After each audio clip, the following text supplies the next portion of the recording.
Morning class 10. This is computer class. Today we will start chapter number 7, class as a user defined type. First of all, you should know that why class as a user defined type. You know that there are two types of uh, data available in our Java. First one is primitive data type and second one is composite data type. You all know that? So primitive data types are those data types which are built up by the Java only, which is provided by the Java. And in Java, there are mainly 8 types of primitive data types are available. Its size are also fixed. But in just opposite of primitive data type, composite data types, or you can say user defined data types, these are defined by the user.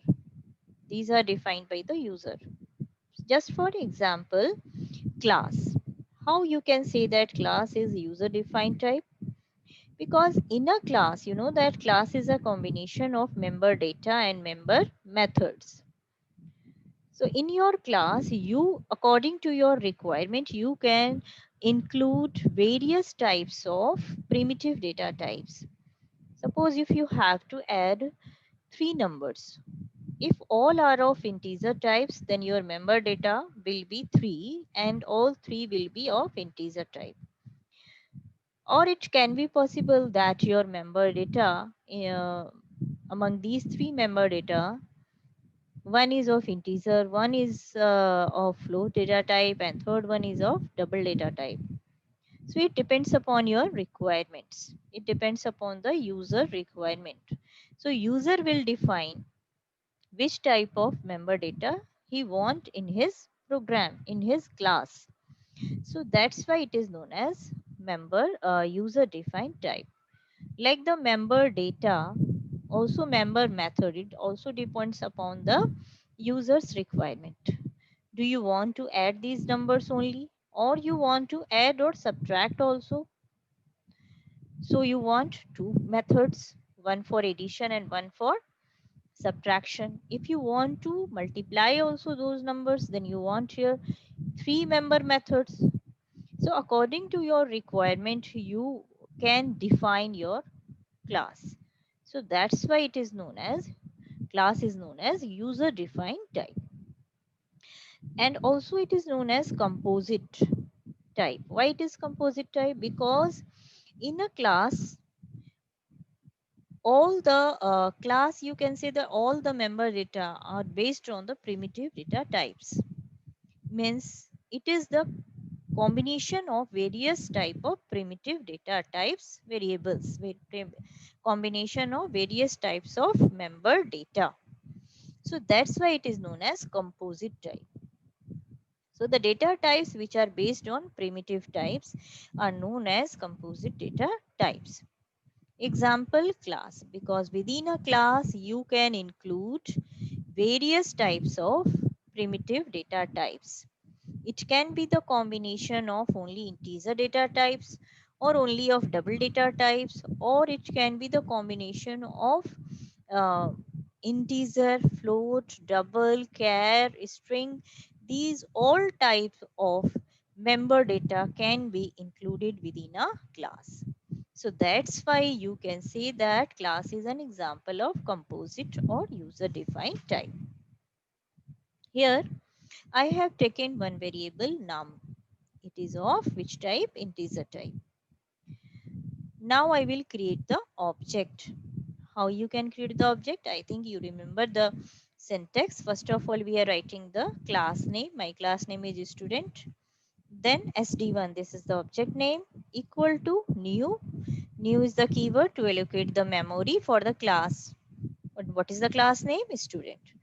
So you all remember, I think, the syntax to create the object.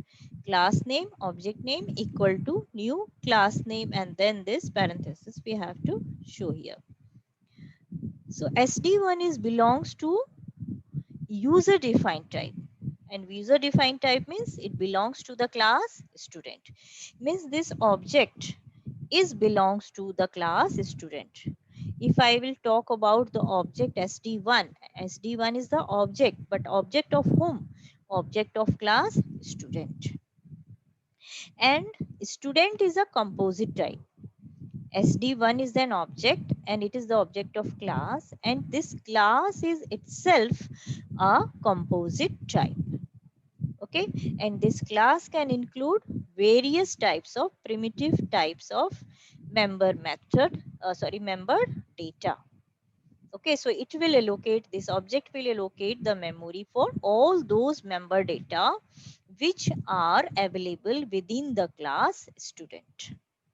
Okay, next one is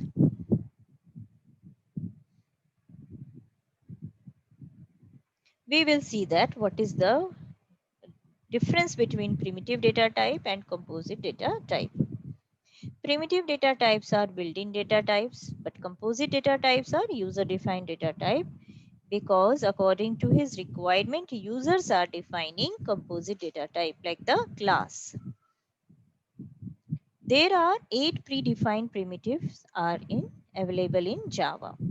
How many types of primitive data types are available? 8 types. And composite data types, there is no fixed type of predefined primitives in the composite type, but it is the combination of various type of primitive data type, and it defines according to the user's requirement which type of member data he want in his class. Next, primitive data types are of fixed size. You can say that because you know that if your variable is of, if your member data is of integer type, then its fixed size is fixed 4 byte. If it is of double type, then its size is again fixed, means it is of 8 byte. But here the size of class, it depends upon its constituent member. How many data members are available in this composite data type class? According to that, its size will also depend. How many integers are there, how many double variables are there, how many float type of member data are there. So on the basis of these all member data, the size of the class will be defined. Okay, so these are the difference between primitive data type and composite data type. Next topic on which this chapter is based, that is the wrapper class. What is this wrapper class? Sometime what happened, you all know that Java is the object oriented language. So class is the you can say that class is the basic concept of the um, object oriented programming. Okay, but what happened, um, primitive data type, if we will talk about the primitive data type is not an object. So sometime it is very important, sometime it is required to convert these primitive data types into the object. So to convert this primitive data type into the object form, we are using the wrapper classes. So what is the main use of wrapper class? Wrapper class is used to convert any given data type, any given primitive data type into an object. Because you know that primitive data types are not the object. Okay, but an object is the one which has a class definition. Okay, so if we are defining the class, so we have to include the concept of object. So that's why in Java sometime it is very important, it become the requirement to convert this primitive data type into an object. We you can see here the example. I have taken here one variable num. This is of primitive data type int. Its value is 10. Now, how can we create its object? How can we convert this primitive data type into an object? So what we will write? For the int, we will use here integer with capital I. then object n1 equal to new integer, and then we will write this variable name, means it is this variable was of which type, int type. Now we have to convert into wrapper class. To convert into object, we will convert into wrapper class by using wrapper class. So we will write this variable which is of primitive type, we will write in bracket.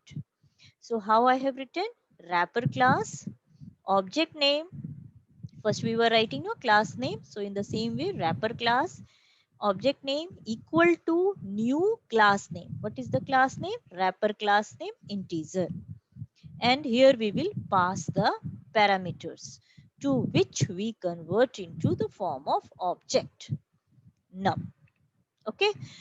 So this is the basic concept how we can convert this primitive data type into their wrapper classes. So now I am going to tell you what are the primitive data types and their wrapper classes. If your primitive data type is a boolean, so wrapper class will be also boolean but with capital B. Byte, its wrapper class will be also be byte but with capital B. Char, its wrapper class will be character with capital C. Double, its wrapper class will be double with capital D. Float, its wrapper class will be float with capital F. Next is int, its wrapper class will be integer. Long, its wrapper class will be long with capital L. Short, its wrapper class will be short but with capital S. So in next class, in next video, I will explain you about the various features of wrapper classes and some important points about the wrapper classes with the help of programs. Till that time, what you will do? First of all, you will write that what is the wrapper class, what is the difference between primitive and composite data types. These two homework you will do in your copy. Okay, so have a nice day. Thank you.